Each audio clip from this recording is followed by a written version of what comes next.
a des gens occultes aujourd'hui, ils sont pleins, les occultes en cravate et tout autre. Il vient, il te salue. Parce que la paume des mains fait partie des plus grandes portes du corps. Il n'y a pas quelque chose qui transmet. Oh non, il y a une deuxième, il y a une première. La première, c'est les parties intimes. Mais la deuxième, c'est la paume de la main. C'est la deuxième plus grande porte du corps. C'est là où tous les démons se précipitent à passer. Et puis le passage est facile. On n'a pas besoin de gêner ou quoi. Il passe. C'est pourquoi je dis toujours, ne donne pas ta tête à... Parce que tu ne sais pas. Toi, tu es dans un bus, tu entends un prophète qui te donne la date de naissance de ton arrière-grand-mère, te donne la date de naissance de ton ancêtre, je ne sais pas lequel. Et puis il vient, il te dit, viens, mets-toi à genoux ici, toi aussi. Surtout les femmes. Trop de naïveté. Tu viens là. Parce qu'il t'a parlé de ton arrière-grand-mère. On ne donne pas la tête. Même pas seulement la tête. La paume de main, on ne blague pas avec. Même la salutation, on ne donne pas n'importe qui. Fais attention. Il y a des gens, quand ils vous saluent, les paumes de main sont communiquées. Et donc il y a un transfert. On peut te prendre toutes tes grâces financières seulement comme ça. Au nom de Jésus, le diable a menti. Nous obéirons à Dieu en ordre et en désordre. Il veut t'empêcher d'obéir. Pourquoi? Mais justement à cause du revêtement. Il ne veut pas que tu sois revêtu d'un vêtement de puissance. Le revêtement spirituel. Dieu te revêt d'un habit qui te capacite lorsque tu obéis. Tu deviens bénéficiaire des grâces des cieux et des grâces de la terre. Les choses t'obéissent facilement. Des fois là où les autres ont du mal à accéder, toi tu accèdes avec facilité. Et je veux même te donner un autre mystère. Lorsqu'on obéit et qu'on est revêtu de cet habit spirituel, c'est que même les hommes sont disposés à te faire du bien, mais même après t'avoir fait du bien, ils sont étonnés pourquoi ils t'ont fait du bien. C'est-à-dire que Dieu impose même un esprit d'aveuglement. Même les personnes qui ne t'aimaient pas, qui ne voulaient pas te voir monter, hisser dans la société, ce sont ces gens-là qui te feront du bien. Et après, ils se diront, mais qu'est-ce qui s'est passé? Pourquoi on l'a aidé? Non, vous l'avez aidé parce qu'il a un revêtement. Je bénis celui qui a entendu. Il a un revêtement spirituel. Et donc, c'est ça même l'autel de l'obéissance. Ça vous revêt. Comme je le disais, ne procrastine plus. Ah, c'est suffisant. Ce qu'il t'avait dit de faire il y a des années, tu n'as pas fait. Gagne le temps maintenant. Récupère la situation. Obéis à Dieu. Ce qu'il te dit de faire maintenant, parce que je connais le Saint-Esprit. Pendant que je parle, il est en train de parler au cœur. Il est en train de donner des instructions en même temps. Ce qu'il te demande de faire, fais-le et ne doute pas. Ne pose pas des questions parce que tu n'auras pas de réponse. Dites-moi, quelle question Abraham pouvait poser à Dieu? Le seul enfant avec qui il était resté, c'était Isaac. Ismaël est déjà parti. Quelle question il va poser à Dieu? Seigneur, si je donne, tu vas donner encore un autre enfant à Sarah? Quelle question? Il allait avoir quelle réponse? Ce sont des questions sans réponse. Et comme on l'a dit la semaine, des questions mal posées. Et quand elles sont mal posées, il y a des mauvaises réponses. Mais quelle question tu poses à Dieu? Non, Seigneur, si je te donne ça maintenant, je fais comment? Écoute, c'est une mauvaise question. Tu n'auras pas de réponse. Obéis à Dieu parce qu'après, il y a quelque chose qui doit être donné. Le revêtement. Sois revêtu. Lorsque tu es revêtu par l'obéissance, Pharaon est incapable de te toucher. Avec toute sa sorcellerie, il ne pourra pas te toucher. Est-ce que vous croyez vraiment que lorsque Pharaon appelait ses magiciens pour faire des démonstrations de puissance avec Moïse, vous croyez que la nuit quand Moïse dormait, eux dormaient? Lorsqu'ils étaient en train d'affronter Moïse face à la nature, certainement qu'ils ont essayé de toucher à Moïse. C'est la chose la plus évidente. Ils ont essayé de toucher à Moïse. Comment faire pour l'empêcher de faire tous les miracles? Ils ont commencé par la personne de Moïse avant d'attaquer ces miracles. Je dis à quelqu'un, cette année, le combat est certain. Ils vont commencer d'abord par chercher à te toucher, avant de toucher à tes biens, avant de toucher à ta promotion, avant de toucher à tes enfants. Ils essaieront d'abord de te toucher, de toucher ton corps, de toucher ta santé, de toucher ta vie. Mais je dis, le revêtement ne permettra pas qu'on te touche. On te voit, on ne te touche pas. Ça tombe sur toi. Je répète ça pour un homme intelligent. On te voit, on ne te touche pas. On veut te sortir dans un miroir satanique, le miroir se brise. Oh, ça va se briser. Et ça va même blesser le marabout. Quand je dis ça, pourquoi tu dis pas, mais tu es marabout?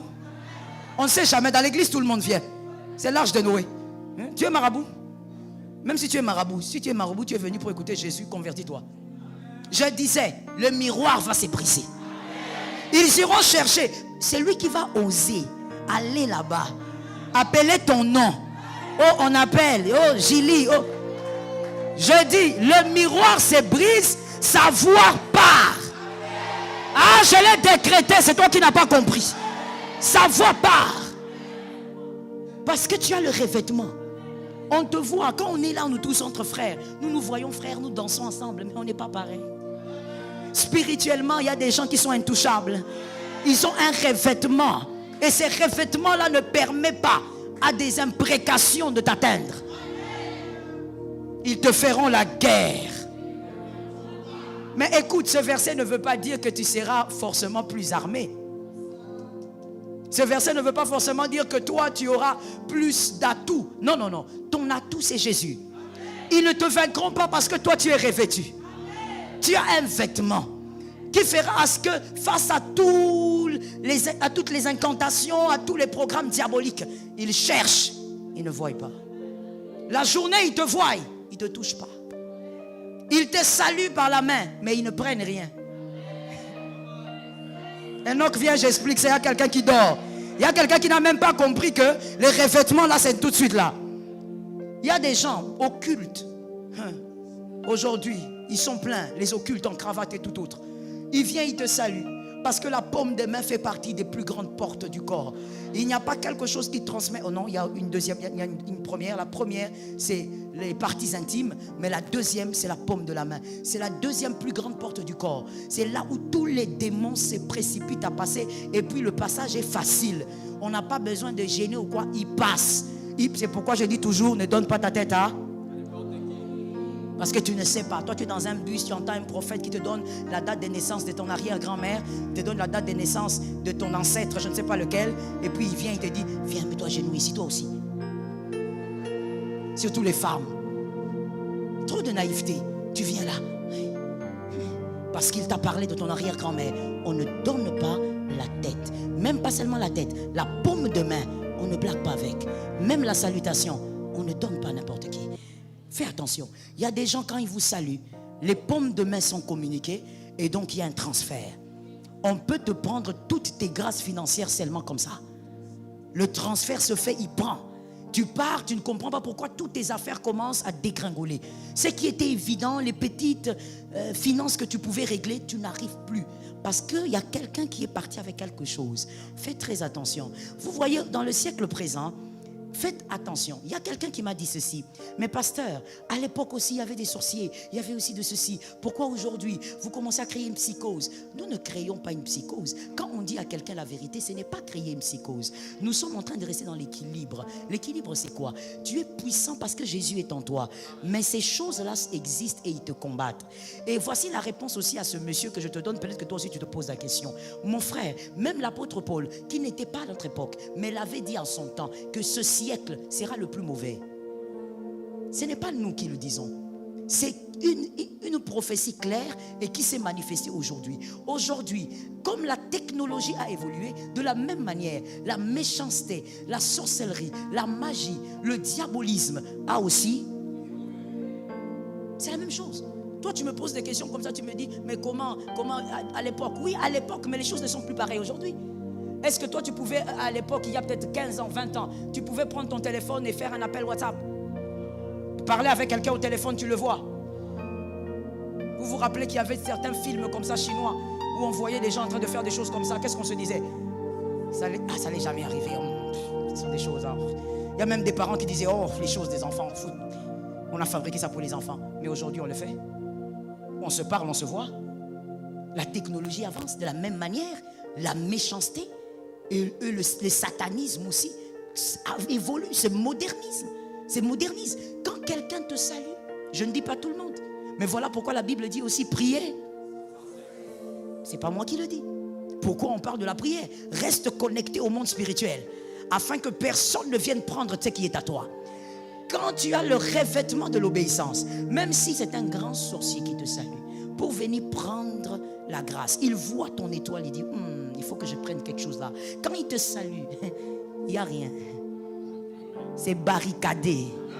La paume de main est barricadée. Et vous verrez quelqu'un insister. Bonjour. Ça va, petit? Tu as grandi, petit. Tu vas me couper la main, papa. Laisse ma main tranquille. J'ai grandi, oui, c'est suffisant. Mais le problème, c'est que je ne dis pas tout le monde. Je parle des cas particuliers. Mais tu verras quelqu'un qui est dans le noir en train de se dire, mais comment je ne prends pas? Qu'est-ce qui s'est passé? Mais moi, j'ai besoin de ça aujourd'hui. La nuit, nous avons réunion. Si je ne prends pas cette étoile, on va me taper aujourd'hui. Mais comment je ne prends pas? Tu ne prends pas celui qui est revêtu. Il est barricadé de partout. Son esprit est couvert par le revêtement. Qu'est-ce qui le protège? L'obéissance. Va avec mon fils. L'obéissance. Et on ne te touche pas. Mon souhait ce matin est qu'on ne te touche pas. Sois comme Joseph, un esclave confirmé, mais qui vit comme un roi. Même dans les lieux du mépris, l'esclave est honoré. Ça tombe sur ta tête.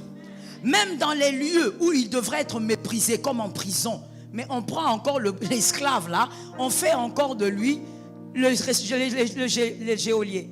On fait encore de lui un responsable. Mais c'est un esclave. Il y a déjà des autochtones dans la prison. Comment vous voulez qu'il règne sur... Même en prison, il régnera sur vous.